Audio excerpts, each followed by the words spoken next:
লুকিয়ে থাকা আলোর মতো হার না মানার গল্প শত দেখায় নতুন পথ। অনেক কথা মিশে আছে নদীর সাথে পথের বাঁকে, ভিড় ঠেলে আজ পায়ে পায়ে শত আশার নকশা আঁকে।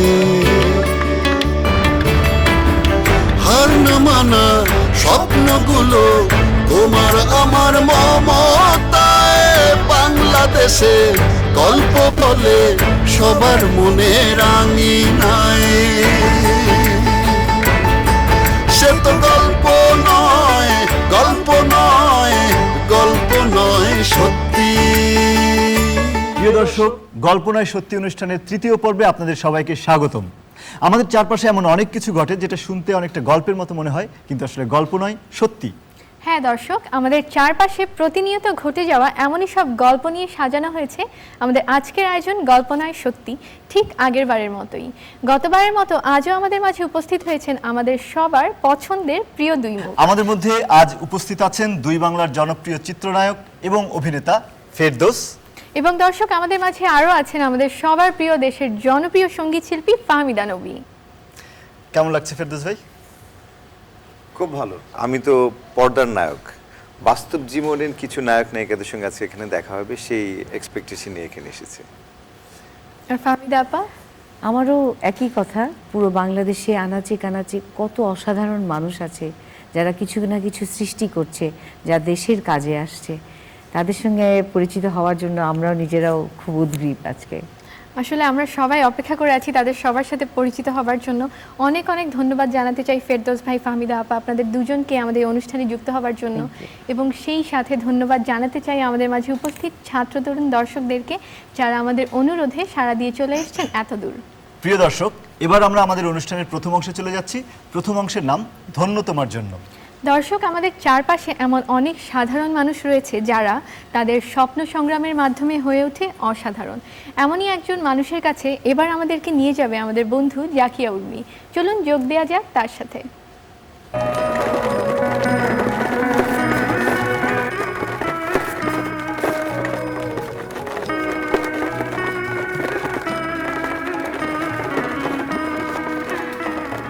ঝিনাইদহের কৃষিকন্যা মর্জিনা বেগমের নেতৃত্বে বাড়ি বাড়ি গড়ে উঠেছে কেঁচোদের সার তৈরি করার মিনি কারখানা, আর সৃষ্টি হয়েছে প্রায় সহস্রাধিক নারী পুরুষের আত্মকর্মসংস্থান।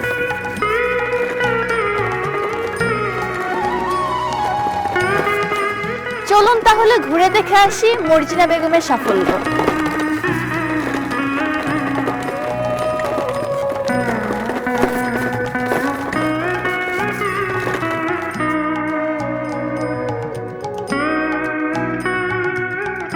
ঝিনাইদহের কালীগঞ্জ শহর থেকে ৫ কিলোমিটার দূরে বেগবতী নদীর তীরে বলরামপুর গ্রামের নাসির উদ্দিনের স্ত্রী কৃষিকন্যা মর্জিনা বেগম। মর্জিনা বেগমের বাবা কালীগঞ্জের মহেশ্বর চাঁদা গ্রামের প্রয়াত ওমর আলী একজন আদর্শ কৃষক ও কৃষক সংগঠক ছিলেন। বাবার মৃত্যুর পর মর্জিনা তার বাবার অসমাপ্ত পরিবেশ বান্ধব ও জৈব প্রযুক্তিতে অধিকতর কৃষি উৎপাদন বৃদ্ধির কাজ বাস্তবায়নের স্বপ্ন দেখতে থাকেন। তাছাড়া বাবা চিন্তা চেতনাকে বুকে ধারণ করে মর্জিনা বেগম কৃষক কিষানীদের সংগঠিত করে মাটি ও মানুষ রক্ষায় লাক্সই কম্পোস্ট সার তৈরির প্রযুক্তি উদ্ভাবন করেন, যার মাধ্যমে কৃষকের উৎপাদন খরচ হ্রাস পাবে, বিষমুক্ত পরিবেশ বৈচিত্র্য রক্ষা পাবে এবং অর্থনৈতিকভাবে লাভবান হবে কৃষক। ঝিনাইদহের কালীগঞ্জের বলরামপুর গ্রামের কৃষকের হাসি আর সোনালী ফসলের পরতে পরতে লেগে আছে কৃষিকন্যা মর্জিনা বেগমের সাফল্য। ভার্মি কম্পোস্ট নিয়ে কাজ করার পরিকল্পনাটা আপনার মাথায় কিভাবে আসলো? বাবার বন্ধু ডক্টর গুল হোসেন, তিনি কৃষিবিদ, তো তিনি এই বিআরসির চেয়ারম্যান ছিলেন। তো তিনি এই গ্রামে এসে আমার বাবার সঙ্গে কাজ করতেন। তো ওই সময় দেখা গেল যে এই জৈব শক্তি হারিয়ে যাওয়ার পুনরায় উদ্ধার করার জন্য ভার্মি কম্পোস্টকে প্রধান। তো উনি এটাকে চিন্তা করে অন্য কোম্পানির সঙ্গে, আন্তর্জাতিক প্রতিষ্ঠান ওনাদের সঙ্গে যোগাযোগ করে এই ট্রেনিংটা নিয়ে আসেন। তো ওনাদের এই ট্রেনিংটা পাই আমি 2001 সালে শুরু হয়, আর পুরা ট্রেনিংটা হয় 2 সালে। তো ওই ট্রেনিংয়ে যেটা শিখেছি সেটা আমি নিজের মনের মধ্যে পর্যালোচনা করতাম। 4 সালের শেষ দিকে থেকে শুরু করি, সেটা হচ্ছে মানুষের কাছে একজন একজন মানুষকে বুঝাইয়ে মানুষকে একত্রিত করে। তো এটা আমি 2টা সমবায় প্রথম শুরু করি, সেটা 5 সালে। তো 8-9 সাল পর্যন্ত ওই অল্প মানুষ নিয়েই পালতে থাকি। সেই 2টো গ্রামে 15-30 জনের থেকে এইভাবে প্রতি বছর বাড়তে বাড়তে এখন আমার 1000 সদস্য। মানুষের যেমন আদর্শ খাবার হচ্ছে দুধ, আর তেমনি করে মাটির আদর্শ খাবার হচ্ছে ভার্মি কম্পোস্ট, কেঁচো সার। সাধারণ জৈব সারের তুলনায় 10 গুণ ক্ষমতা বেশি থাকে এই ভার্মি কম্পোস্টে।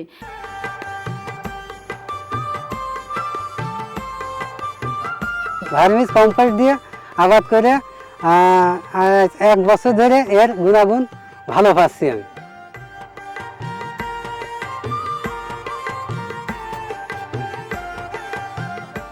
আমার পাশের গ্রামে মর্জিনা নামে এক ব্যক্তি আমাদের কাছে প্রশিক্ষণ করায়, সেখান থেকে আমরা শিখে এসে নিজেরা উৎপাদন করি এবং নিজের ক্ষেতেই আমি ব্যবহার করি, এতে আমি ভালো ফসল পাইছি। সমিতি গড়ার মাঝে মাঝে মানুষের হাঁস মুরগি পোষা, সেলাই ট্রেনিং, এগুলো কি আপনি দিচ্ছেন? জি, এটা আমি হাঙ্গার ফ্রি ওয়ার্ল্ডের কাছ থেকে শিখছিলাম। সমবায়কে ত্বরান্বিত করার জন্য যে আগানো, সেটা হচ্ছে এলজিডির কাছ থেকে শিখছিলাম। ভার্মি কম্পোস্ট এরকম, এটা হলো জমিতে সারের মতো সার হিসেবে ব্যবহার করা হয়। এরকম আরো কি কোনো জৈব সার বা কোনো কীটনাশক এরকম কিছু বানিয়েছেন আপনি? হ্যাঁ, এটা হচ্ছে ওই ভার্মি কম্পোস্টের পাশাপাশি যেমন আমরা জৈব পদ্ধতিতে বালাইনাশকগুলো তৈরি করা যায়, সেটা নিম পাতা, তারপরে হচ্ছে বিষকাটালি, আড়কলমি, তো এইসব দিয়ে আবার পোকাগুলো দমন করা হয়। মানসিকভাবে এই যে সচেতন হওয়ার জন্য আমাদের বাচ্চা কাচ্চাকে লেখাপড়া শেখানো, বাল্যবিবাহ না হয়, এই সমস্ত বিষয়গুলো নিয়ে। আপনি মেয়ে হিসেবে এত কাজ করতেছেন, এই সবাইকে নিয়ে কাজ করতেছেন, তো সামাজিকভাবে বা পারিবারিকভাবে কি কোনো বাধার সম্মুখীন হতে হয়েছে? বাধার সম্মুখীন আসলে তেমন হতে হয়নি, তারপরে বাধা তো একটু থাকতেই পারে, তো বাধাকে আমি বাধা মনে করিনি। আর আমি কখনো আমি যে মেয়ে, আমি মেয়ে হিসেবে ভাবি না, আমি মানুষ হিসেবে ভাবি। আমি মানুষ হিসেবে জন্ম নিয়েছি, মানুষের জন্য আমি কিছু করতে চাই। কৃষিক্ষেত্রে পরিবেশ বান্ধব প্রযুক্তি উদ্ভাবনে বিশেষ সাফল্যের জন্য 2014 সালে মর্জিনা বেগমকে বঙ্গবন্ধু জাতীয় কৃষি পুরস্কার প্রদান করেন প্রধানমন্ত্রী শেখ হাসিনা। গল্প নয় সত্যি। কেমন লাগলো ফেরদৌস ভাই?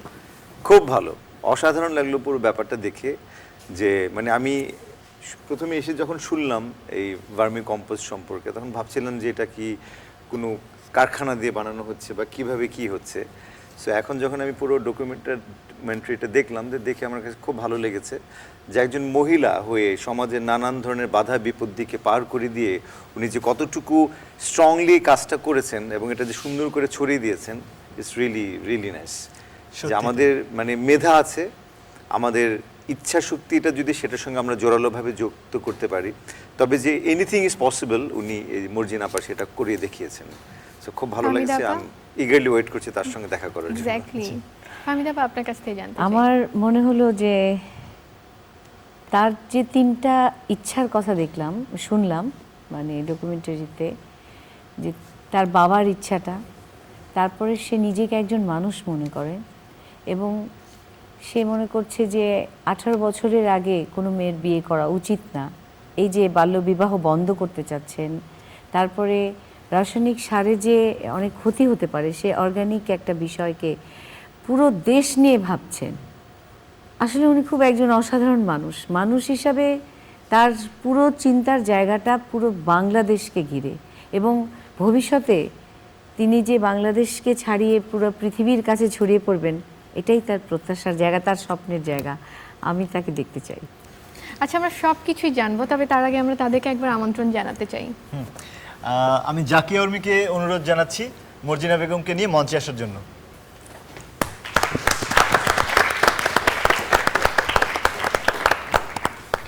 মর্জিনা আপার কাছে আসবো, তবে প্রথমে উর্মি আমি তোমার কাছে জানতে চাই যে কেমন ছিল এবারের অভিজ্ঞতা? তুমি একদম নিজে চোখে দেখেছো, কাছে গিয়ে দেখেছো।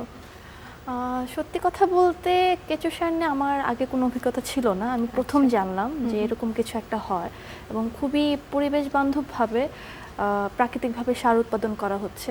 দেখা হয় ওনার সাথে, ওনার কাজের জায়গাগুলো দেখে, ওনার কর্মক্ষেত্রে আরও সবার সাথে কথা বলে, এটা আমার জন্য অনেক সুন্দর একটা অভিজ্ঞতা ছিল। আচ্ছা, মর্জিনা আপার ভবিষ্যৎ পরিকল্পনা কি এবং কিভাবে কাজে আসলেন সেটা আমরা জানবো তার মুখ থেকেই। তার আগে ফেরদৌস ভাইয়ের কাছ থেকে এবং ফাহমিদা আপার কাছ থেকে মানে আপনার কাছে তাদের কিছু জিজ্ঞাসা আছে, সেটা আমরা শুনতে চাই। আমি আসলে ওনাকে একটা আসলে হাক দিতে চাই, তারপরে সব কিছু হবে।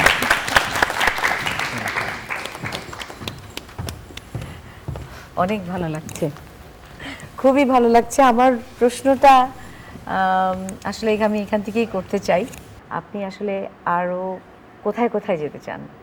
আমি দেশের সরকারের কাছে দাবি করব যে সারা পৃথিবীর মধ্যে বাংলাদেশ আগে জৈবযুক্ত করতে চাই। বাহ, থ্যাংক ইউ। এবার ফেরদৌস ভাইয়ের কাছে যাব, যদি কিছু বলতে চান। মর্জিনা আপাকে অনেক কনগ্রেচুলেট করছি, অনেক শুভেচ্ছা আপনার এই আত্মবিশ্বাসের জন্য। বাংলাদেশ থেকে অনেক পাখি হারিয়ে গেছে, আমাদের অনেক মাছ হারিয়ে গেছে, অনেক সুন্দর সুন্দর পতঙ্গ ছিল, সেগুলো হারিয়ে গেছে বিকজ অফ কীটনাশক। আপনার এটা খুব শুভ একটা উদ্যোগ, খুব ভালো একটা উদ্যোগ। এটা আমি শিওর যে এটা ঘরে ঘরে ছড়িয়ে পড়বে। বাট আমার একটা প্রশ্ন যেটা মাথায় এসছে যে এখন তো কেঁচো আগের মতো অত বেশি পাওয়া যায় না, কিন্তু আপনার এই সার উৎপাদনের জন্য সম্ভবত কেঁচোর খুব প্রয়োজন। সেটা আপনারা কোত্থেকে পান? প্রশ্ন নাম্বার 1। আর নাম্বার 2 হচ্ছে এটাকে কিভাবে বাজারজাত করবেন এবং এটার প্রাইসিংটা কীরকম হবে? সেটা কি অন্যান্য সারের চেয়ে কম হবে বা বেশি হবে? এই ব্যাপারগুলো আমি একটু জানতে চাই। প্রথম কথার উত্তরটা হচ্ছে এই, আমরা যে জাতটা নিয়ে কাজ করি এটার নাম হচ্ছে বৈজ্ঞানিক নাম এসিনা ফেটিডা। প্রজনন ক্ষমতা এতটাই বেশি যে একবার কিছু হাতে আসলেই হয়, এটাতে আর কিছুই করা লাগে না, শুধু ওর পরিচর্যাটাই এনাফ। আর সার তৈরি করার মধ্য দিয়েই ওদের প্রজননটা ওখান থেকেই হয়ে যায়, আর আলাদাভাবে কোনো কিছু করা লাগে না। আমি প্রথম শুরু করছিলাম 2 কেজি কেঁচো নিয়ে, আর এখন তো আমি এই যে 1000 সদস্য তৈরি করেছি তাদেরকে আমি তো আসলে নিজের জীবন জীবিকাটা আমার ওই ভার্মি কম্পোস্টের উপরে, কিন্তু আমি হচ্ছে এই ভার্মি কম্পোস্টকে ছড়াইয়ে দেওয়ার জন্য আমি কিন্তু ব্যবসার রূপে দেখি না। আমি সার প্রথম ফ্রি দিয়েছি, আর কেঁচোটা এখনও পর্যন্ত মানুষকে ওই বীজ হিসাবে ফ্রি দিই এখনো পর্যন্ত। 2 কেজি কেঁচোর দাম কত ছিল? তখন ছিল 4000 টাকা। তো এটা বাজারজাত করার ওইটা কিরকম হচ্ছে? বাজারজাত এটা করার অবস্থা ভালো। সেটা হচ্ছে কৃষকের মাঝে আমরা এমন করে এটা করছি, সেটা হচ্ছে আমরা আগে বলি যে আমি নিজেই বা আমার যারা চাষি আছেন যে আপনারা এটা নিয়ে ব্যবহার করেন, যদি ভালো ফল পান তাহলে আমাদের টাকাটা দিবেন। এরকম পরীক্ষামূলক বিক্রি করতে করতে ফ্রি দিয়ে পরীক্ষামূলক বিক্রি করতে করতে এখন অবস্থা ভালো। চমৎকার, খুবই সুন্দর, অনেক হাততালি পাচ্ছি। আমার মনে হয় যে আরো অনেকের অনেক কিছু জানতেও ইচ্ছে করছে। আপনাদের কারো কোনো প্রশ্ন আছে? মর্জিনা আপা, বাংলাদেশে প্রথমে আপনাকে একটা সালাম। ওয়ালাইকুম আসসালাম। আপনি যে এত বড় একটা উদ্যোগ নিয়েছেন, আপনার পিছনে কে আছে বা এমন কে আছে যে আপনাকে পিছন থেকে ইন্সপায়ার করছে বা হেল্প করছে? মানুষের সহযোগিতা ছাড়া তো কখনো আগানো যায় না। তো এই ভার্মি কম্পোস্টটাকে নিয়ে আগানোর জন্য সবসময় যুক্তি পরামর্শ সেটা হচ্ছে ডক্টর গুল হোসেন কৃষিবিদ স্যার। উনি আমার পাশে সারাক্ষণই আছেন, তো আমি যখন যেটা করব ওনার কাছে পরামর্শ নিই। আর কিছু বলবেন? আপনি এগিয়ে যান, পুরো বাংলাদেশ আপনার সাথে আছে। ধন্যবাদ। যে উদ্যোগ মর্জিনা বেগম নিয়েছেন সেটা সফল হবে এবং খুব ভালোভাবে সফল হবে, এবং এই উদ্যোগের সঙ্গে যারা আরও সহযোগিতা করতে চান তাদের কাছে আহ্বান জানাচ্ছি অনুষ্ঠানের মধ্য দিয়ে যে তারা মর্জিনা বেগমকে সহযোগিতা করবেন, এবং যারা এখান থেকে মর্জিনা বেগমের কাছ থেকে ট্রেনিং নিতে চান বা এই বিষয়টা জানতে চান, আরও শিখতে চান, তারা সেটাও করতে পারেন তার সঙ্গে সরাসরি যোগাযোগের মধ্যে দিয়ে। দর্শক, এরই সাথে শেষ করছি গল্প নয় সত্যি অনুষ্ঠানের প্রথম অংশ ধন্য তোমার জন্য। আমাদের পরবর্তী অংশের নাম ছবির জানালা। দর্শক, অনুষ্ঠানের এই পর্যায়ে আমরা আপনাদেরকে দেখাবো একটি ছবি। ছবিটি দেখে আপনাদেরকে বলতে হবে সেখানে কি আছে। চলুন দেখে নেওয়া যাক।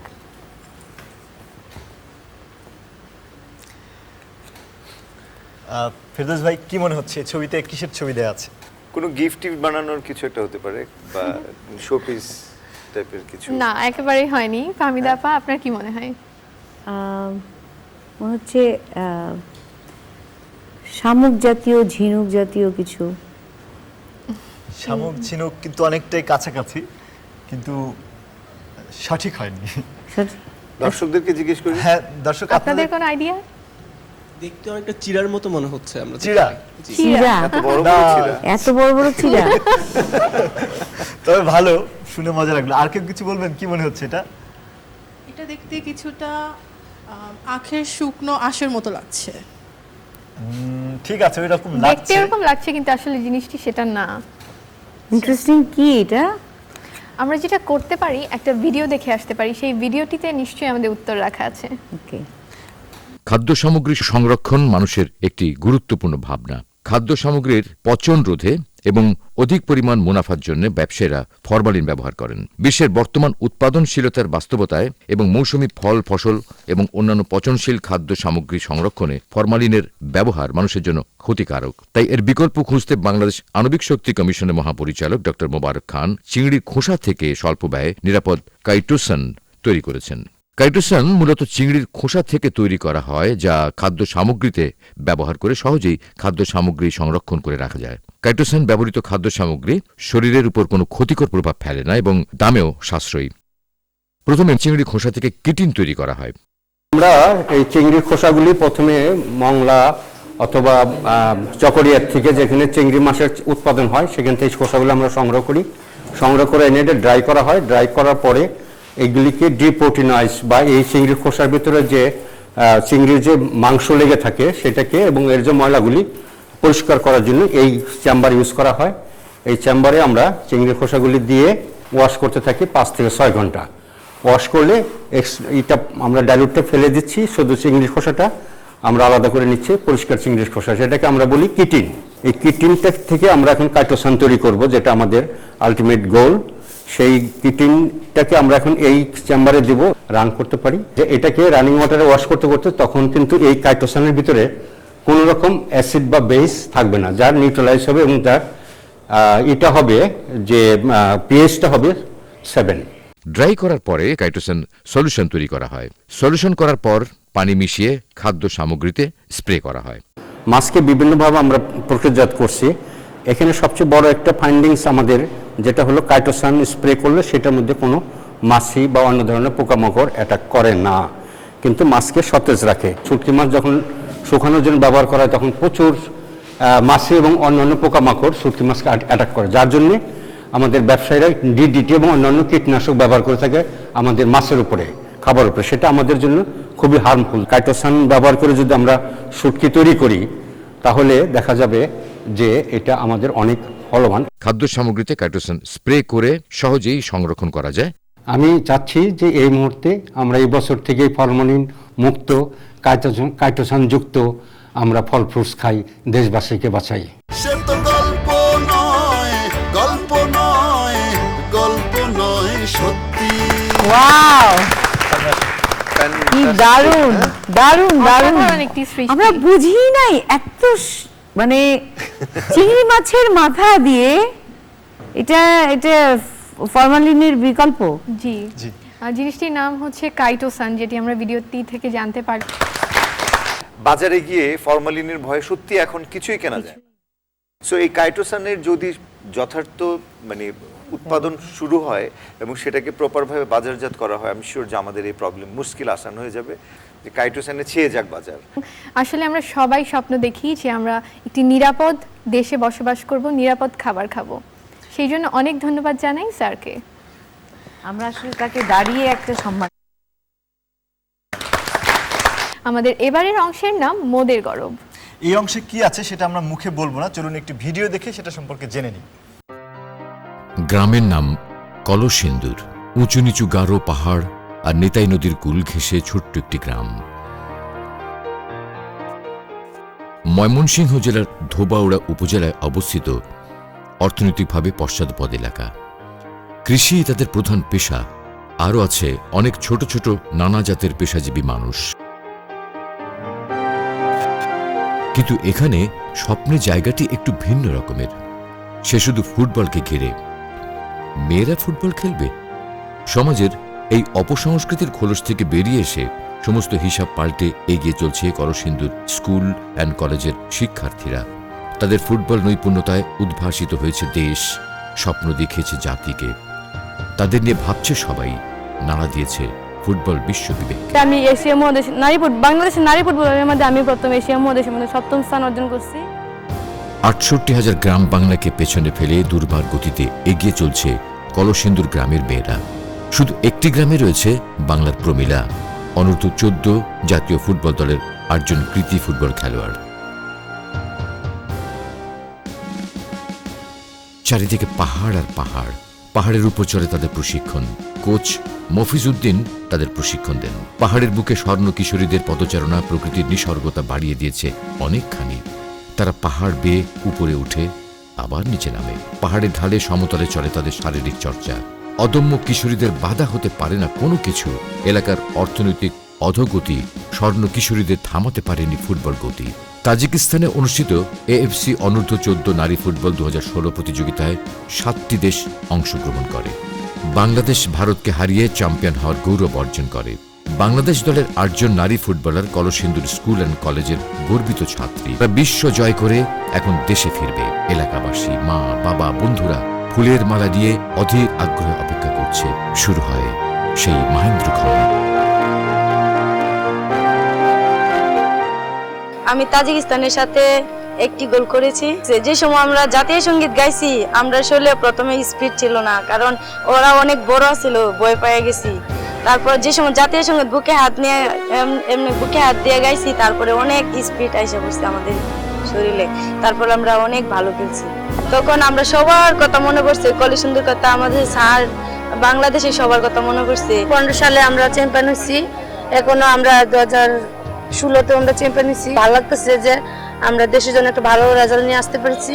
তারপরে ইন্ডিয়ার প্রথম ম্যাচে আমি একটা গোল করছি 42 মিনিটে, যে খুব ভালো লাগতেছে। আমরা মনের মধ্যে একটা উল্লাস যে আমরা একটা ভালো রেজাল্ট করে নিয়ে আসতে পারছি।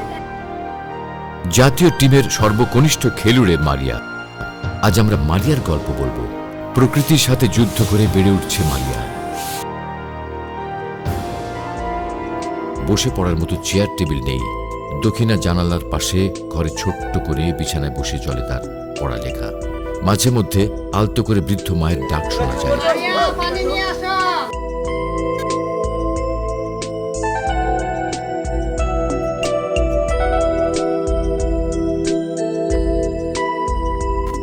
আঁকাবাঁকা পাহাড়ি পথের দুধারে উদ্ভিদ রাজি ছায়া হয়ে ঢেকে দেয় এই পাহাড়ি কন্যাকে। নলকূপের হাতল যোগায় তাদের শক্তি।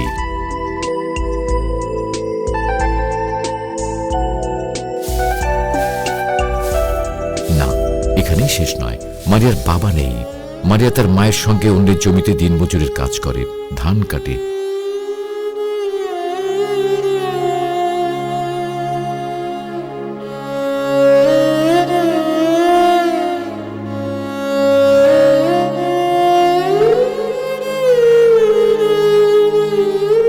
মাতৃতান্ত্রিক পরিবারের সবাই একসাথে বসে খায়।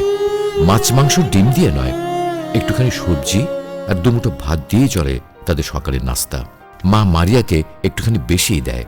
সে যে খেলোয়াড়, তার অনেক শক্তি দরকার। এই সহযোগিতা করে কাজের জন্য লেখাপড়া করে খুব কষ্ট লাগে।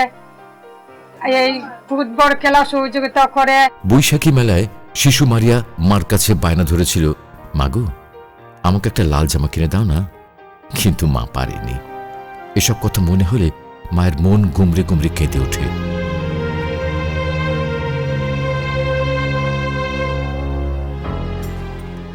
ফুটবল গতি তাকে তাড়িত করে। গায়ের মেঠো পথ ধরে ধেয়ে চলে মারিয়া। প্রবল স্রোত উপেক্ষা করে পানিতে ভিজে তারা স্কুলে যায়। শুধু মারিয়া নয়, মারিয়ার মতো তারা স্কুলে আসে পায়ে হেঁটে, কেউ বা আসে দ্বিচক্র যানে।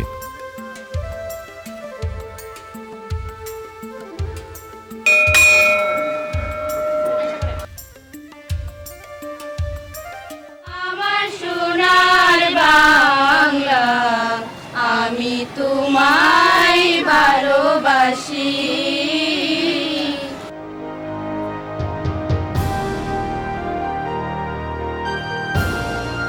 তারপর শুরু হয় স্কুল মাঠে ফুটবল প্র্যাকটিস। ওরা দুর্বার। লাল সবুজের পতাকা তাদের বক্ষে। জীবনের প্রতিটি পর্বে ফুটবলের বেড়াজালে জড়িয়ে আছে তাদের জীবন। ফুটবল শুধু তাদের জন্যই সাজে। শুরু হয় ফুটবল নৈপুণ্য। কে কাকে কাটিয়ে গোল দিতে পারে। হঠাৎ চিৎকারে ফেটে পড়ে এই ফুটবল বিদ্যা শিক্ষার কারিগর কলসিন্দুর সরকারি প্রাথমিক বিদ্যালয়। স্কুলে ভর্তি হওয়ার সাথে সাথে শিশুদের একদিকে দেওয়া হয় বই, অন্যদিকে ফুটবল। প্রাথমিক বিদ্যালয়ের গণ্ডি পেরিয়ে এই ছোট্ট শিশুরাই হাই স্কুলে ভর্তি হয়ে ওঠে আজকের সঞ্জিদা, নাজমা, মাহমুদা, সাজেদা, তহুরা, মার্জিয়া, তসলিমা, শামসুন নাহার আর মারিয়ার মতো কৃতি অনূর্ধ্ব 14 জাতীয় নারী ফুটবলার। ওয়াও ওয়াও, বিউটিফুল, কি দারুণ, খুব সুন্দর। দ্যাট ওয়াজ রিয়েলি হামিদা আপু, অ্যামেজিং। প্রথমে আপনার কাছে প্রশ্ন যে এই যে একটি নারী ফুটবল দল, এটা দেখে আপনার কেমন লাগছে? আমার একটা ফাহমিদা আপুর কাছে প্রশ্ন আছে, আপনি কখন ফুটবল খেলেছেন? এটা যদি পারতাম খেলতে, মানে একবার কিন্তু মানে ফুটবলটা মানে মারলাম জোরে একটা ছক্কার মতো, হাতে না পায়ে? পা দিয়ে, কিন্তু অনেক দূরে গেল, কিন্তু বেশি দূরে গেল না। এটা কতদিন আগের কথা? কত বড় ছিলেন তখন আপনি? শুনো, আমি এখনো খেলি। আমি মাঝে যখন দেখি কোনো কেউ কিছু করছে, আমি সবার সাথে একটু আসলে এনজয়মেন্টের দরজাটা খুলে রাখি। ফাহমিদা আপা ভীষণ স্পোর্টি, আমি শিওর যে সে সত্যি, তাকে যদি এখন আমরা মাঠে নামিয়ে দেই, শিল ট্রাই। আমার সিরিয়াসলি দেখতে ইচ্ছে করছে আপনাকে ফুটবল খেলা দেখতে। আমি সবকিছুতে চেষ্টা করতে চাই। আমি ভলিবল প্লেয়ার, এমনিতে ছোটবেলায় খেলতাম। আচ্ছা, এভাবে মারতে হয় এরকম করে, এটা জানি, বাট এটা পারি না। বাট ওদেরকে দেখে আমার মনে হচ্ছে আমি এখনই নেই। আচ্ছা ফেরদৌস ভাই, আপনি কবে লাস্ট ফুটবল খেলেছেন? আমি খুব সিরিয়াসলি খেলেছি লাস্ট হচ্ছে কয়েক বছর আগে। আমি একটা সিনেমা করেছিলাম জাগো, তো জাগোতে আমি ফুটবলার থাকি, তো সেই তখন একটু বেশি খেলা হয়েছিল। It's a very interesting game, but খুব টাফ। সেই জন্য আমাদের মেয়েরা এত ভালো খেললো, এরা এত ভালো মানে রেজাল্ট নিয়ে এসছে আমাদের দেশের জন্য, খুব সারপ্রাইজিং। কারণ এটার জন্য অনেক চর্চা করার প্রয়োজন হয়, প্রচুর সময় দিতে হয়, যেটা এই ধরনের বাচ্চাদের জন্য, যারা অনেক নিডি ফ্যামিলি থেকে এসছে, তাদের জন্য ইটস রিয়েলি টাফ। সো ওই লেভেলের ডেডিকেশন না থাকলে তাদের আজকে এত দূর আসা পসিবল হতো না। সো এটার জন্য অনেক সাধুবাদ জানাচ্ছি, ওরা আমাদের দেশের মুখ উজ্জ্বল করছে, বাট এটাকে ধরে রাখতে হবে। এবং যার কারণে এই গ্রামটিকে আসলে আমরা আমাদের দেশের লোকাল প্রাইড হিসেবে চিহ্নিত করছি। অবশ্যই, ওরা কোথায়? দর্শক, এবারে তাহলে আর দেরি না করে আমন্ত্রণ জানাতে চাই কলসিন্দুর প্রমিলা ফুটবল দলের সেই বন্ধুদেরকে, যাদেরকে নিয়ে এতক্ষণ আমরা কথা বলছিলাম। বাহ, আচ্ছা আচ্ছা আচ্ছা আচ্ছা, সবাইকে মঞ্চে পেয়ে খুবই ভালো লাগছে। সবার সাথে পরিচিত হয়ে নেই, ছোট থেকে বড়র দিকে ক্রমান্বয়ে আসবো। আপনি শুরু করুন। আমার নাম তহুরা, আমাদের স্কুলের নাম আছে, আমি কোন স্কুলে পড়ি? আমি কলসিন্দুর উচ্চ মাধ্যমিক বিদ্যালয়ে পড়ি এবং আন্ডার 14 ন্যাশনাল টিমে খেলাধুলা করি। বেশ। আমার নাম মার্জিয়া আক্তার, আমি ক্লাস 9-এ পড়ি কলসিন্দুর উচ্চ মাধ্যমিক বিদ্যালয়ে, আর আমি আন্ডার 14 জাতীয় টিমের খেলোয়াড়, ক্যাপ্টেন। আমি গোলাম রাব্বানী ছোটন, জাতীয় মহিলা দলের কোচ। অনেক ধন্যবাদ আপনাদের সবাইকে আমাদের সাথে যুক্ত হওয়ার জন্য। ক্যাপ্টেনকে জিজ্ঞেস করতে চাই যে তোমার কেমন লাগলো ওই সময় যখন তুমি খেলছিলে অন্য দলের সাথে, তো অন্য দেশের সাথে একটা কম্পিটিশন ছিল, তাই না? জি। কেমন লাগছিল, অনুভূতিটা কেমন ছিল? মানে আমরা যখন মাঠে নামি, যখন আমাদের মানে খেলার জাতীয় সঙ্গীতের মিউজিকটা বাজে, তখন মানে আমাদের শরীরে অন্যরকম একটা স্পিড আসে। আমাদের তখন মানে আমাদের জীবনের চেয়ে বড় মনে হয় যে আমাদের খেলাটা, আমরা যেন দেশের